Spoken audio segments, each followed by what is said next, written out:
Kayak kita bertanya-tanya, apa sih respirasi? Apa sih yang dimaksud dengan sistem respirasi? Secara umum, respirasi yang kita ketahui itu kan adalah suatu pernapasan atau sistem pernapasan. Nah, sama seperti makhluk hidup pada umumnya. Tentu Anda mengetahui bahwa bernapas merupakan suatu proses yang sangat penting dan fundamental dalam keberlangsungan hidup hewan, ataupun hidup makhluk hidup itu sendiri. Nah, sistem pernapasan biasa dijabarkan dengan proses pemasukan oksigen ke dalam tubuh, sehingga akan dihasilkannya energi, karbon dioksida, dan juga uap air. Walaupun inti dari sistem pernapasan pada hewan itu secara umum sama, namun tentu terdapat berbagai perbedaan cara bernapas dari satu spesies hewan dengan spesies hewan lainnya. Nah, seperti yang kita ketahui, Aves. Aves itu memiliki dua alat pernapasan yang terdiri dari dua pasang lubang hidung, trakea atau yang biasa disebut juga batang tenggorokan. Nah, reptil sistem pernapasannya itu biasanya berupa paru-paru dan juga cenderung mirip dengan Aves yang terdiri dari lubang hidung, bronkus, dan juga paru-paru. Sedangkan mamalia, sistem pernapasan hewan mamalia ini secara umum sama persis dengan sistem pernapasan respirasi pada manusia, tidak kurang dan tidak lebih. Secara umumnya, dia mirip ataupun persis sama. Amfibi. Amfibi memiliki sistem pernapasan pada hewan yang bisa berupa paru-paru, kulit maupun insang. Nah, amfibi ini sendiri, dia beraneka macam jenis sistem pernapasannya karena ada sebagian hewan itu hidup di dalam dua alam atau dua kehidupan darat dengan air. Nah, nanti akan kita bahas lebih dalam lagi di proses pernapasan amfibi. Langsung saja, Aves. Aves seperti kita ketahui itu adalah sejenis burung-burungan. Nah, mau itu burung merpati, mau itu burung kenari, atau sejenis lainnya, sejenis burung-burungan, intinya dia termasuk ke dalam vertebrata jenis Aves. Nah, proses pernapasan Aves itu dibagi menjadi dua. Yang pertama pada saat hewan Aves itu terbang, dan ketika pada saat hewan Aves itu tidak terbang. Baiklah, kita akan membahas dulu yang pertama pada saat hewan Aves terbang. Pada saat hewan Aves terbang, maka proses pengambilan oksigen melalui hidung tentu saja akan terhambat.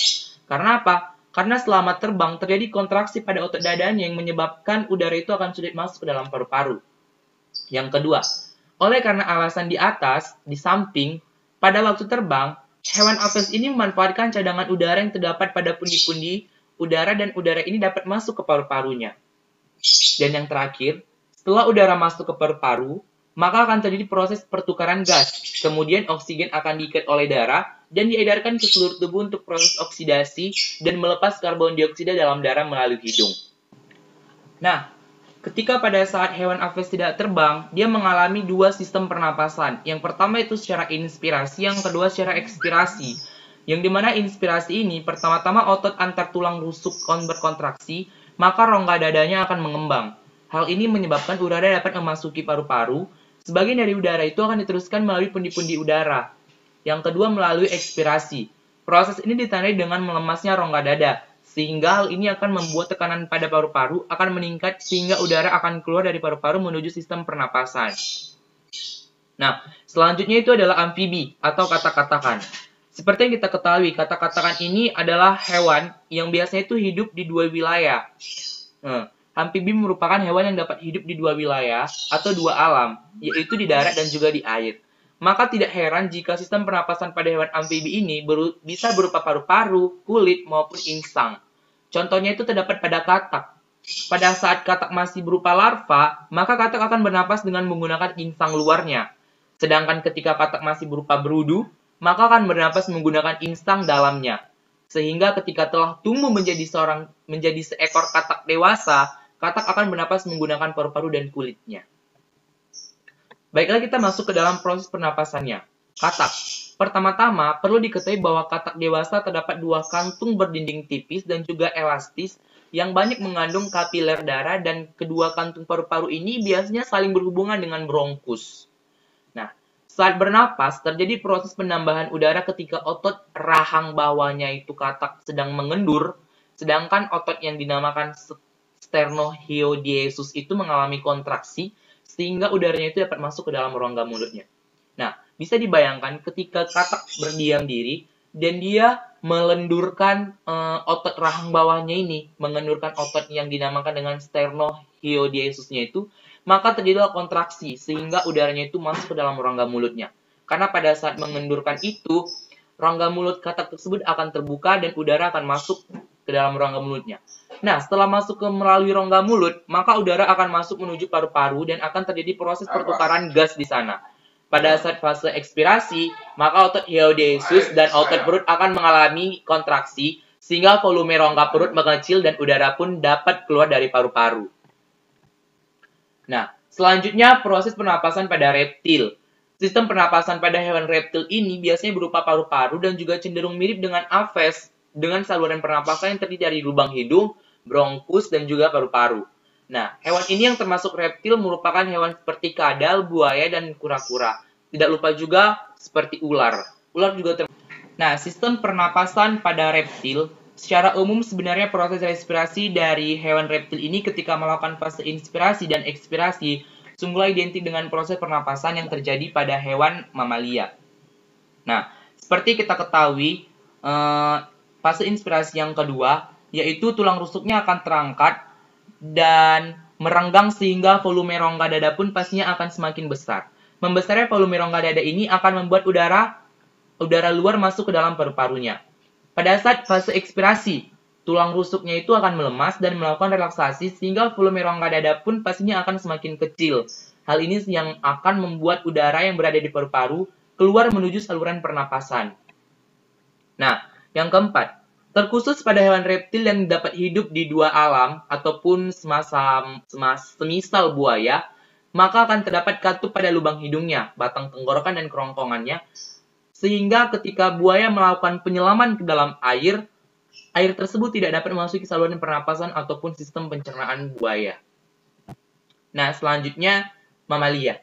Mamalia ini jenis hewannya ada seperti singa, kuda, gajah, penguin, ya kan, anjing laut, terus ada lembu, sapi kalau dibilang. Proses sistem pernapasan hewan mamalia secara umum sama persis dengan sistem respirasi pada manusia. Itu secara umum katanya. Hewan ini yang termasuk hewan mamalia merupakan hewan yang berkembang biak dengan cara melahirkan dan juga menyusui anaknya, seperti misalnya kucing, anjing, sapi, dan lain-lain. Nah, proses pernapasan hewan mamalia ini sendiri, pada waktu hewan mamalia menarik nafas, maka secara otomatis otot diafragmanya akan berkontraksi. Nah, karena otot diafragmanya berkontraksi, maka otot-otot tulang rusuknya juga akan berkontraksi, sehingga rongga dadanya mengembang. Mengembangnya rongga dada akan membuat tekanan dalam rongga dada akan menjadi berkurang, sehingga udara yang dihirup melalui hidung akan masuk ke dalam paru-paru dan membuat paru-paru mengembang. Proses ini dinamakan dengan fase inspirasi pernapasan dada. Nah, pada mamalia, mereka melakukan proses pernapasan dada itu secara sadar, sedangkan pada manusia melakukan proses inspirasi pernapasan dada itu pada saat tidur di malam hari. Selanjutnya terjadi suatu proses yang dinamakan fase ekspirasi. Pernapasan dada yang ditandai oleh pelepasan udara melalui hidung. Proses ini disebabkan oleh melemasnya otot diafragma dan otot tulang rusuk dan juga dibantu oleh kontraksi dari otot perut.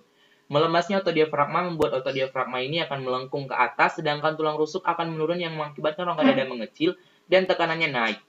Meningkatnya tekanan rongga dada ini akan membuat udara akan keluar dari paru-paru melalui sistem pernapasan.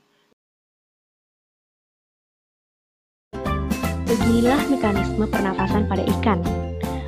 Mekanisme pernafasan dibagi menjadi dua, yaitu fase inspirasi dan fase ekspirasi. Pada fase inspirasi, oksigen dari air masuk ke dalam insang melalui mulut. Ketika inilah gerakan operkulum akan memperbesar rongga mulut. Oksigen kemudian diikat oleh darah dan dibawa ke jaringan tubuh. Pada fase ekspirasi, karbon dioksida yang dibawa oleh darah akan bermuara ke insang, dan karbon dioksida tersebut akan dikeluarkan oleh insang lewat operkulum. Umumnya cacing yang kita kenal selama ini banyak ditemukan hidup di dalam tanah. Oleh sebab itu, sistem pencernaan dan juga sistem pernapasan yang dimiliki oleh cacing berbeda dengan makhluk hidup lainnya. Diketahui jika cacing tanah bernapas melalui permukaan atau kulit tubuhnya. Hal ini disebabkan karena cacing tidak mempunyai alat pernapasan khusus. Karena bernapas menggunakan permukaan kulitnya, maka kulit cacing harus dalam kondisi basah dan berlendir agar tubuh cacing dapat menyerap oksigen di udara dengan mudah. Tidak heran jika cacing banyak ditemukan di tempat-tempat lembab seperti di dalam tanah, ataupun keluar dari permukaan tanah setelah hujan untuk menjaga agar kulit tubuh tetap berada pada kondisi basah. Permukaan kulit cacing atau bisa disebut sebagai kutikula ini memiliki banyak sekali pembuluh darah. Oleh sebab itu, oksigen yang terserap oleh kulit akan langsung diikat oleh hemoglobin yang terdapat di dalam darah cacing yang nantinya diedarkan ke seluruh tubuh. Detak jantung yang dimiliki cacing memompa darah yang mengandung oksigen untuk dialirkan ke bagian kepala. Sedangkan ketika cacing menggerakkan tubuhnya, aliran darah yang terdapat oksigen mengalir ke bagian ujung bawah tubuh atau ekor. Setelah oksigen diedarkan ke seluruh tubuh, terjadi pertukaran oksigen menjadi karbon dioksida. Langkah berikutnya yaitu mengeluarkan karbon dioksida tersebut keluar tubuh cacing melalui permukaan kulit. Seperti yang sudah dijelaskan, bahwa kulit cacing harus berada dalam kondisi lembab atau basah untuk dapat menangkap oksigen. Tanah yang lembab menjadi tempat ideal bagi cacing untuk dapat bertahan hidup. Lalu apakah selamanya cacing hidup di dalam tanah? Beberapa penelitian menemukan jika cacing juga dapat hidup di dalam air selama kandungan oksigen tercukupi.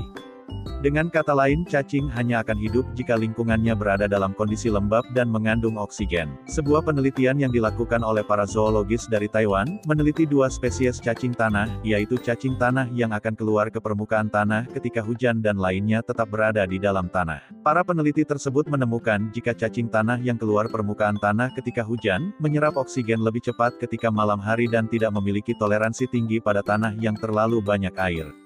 Perlu diketahui jika tanah yang terlalu banyak air terutama ketika hujan turun, kandungan oksigennya rendah. Cacing tersebut hanya dapat bertahan di dalam tanah dalam kurun waktu yang tidak lama ketika hujan turun di siang hari, dan akan keluar dengan segera jika hujan turun pada malam hari. Sedangkan untuk jenis cacing lainnya masih dapat bertahan hidup dengan baik di dalam tanah meskipun konsentrasi oksigen rendah akibat hujan.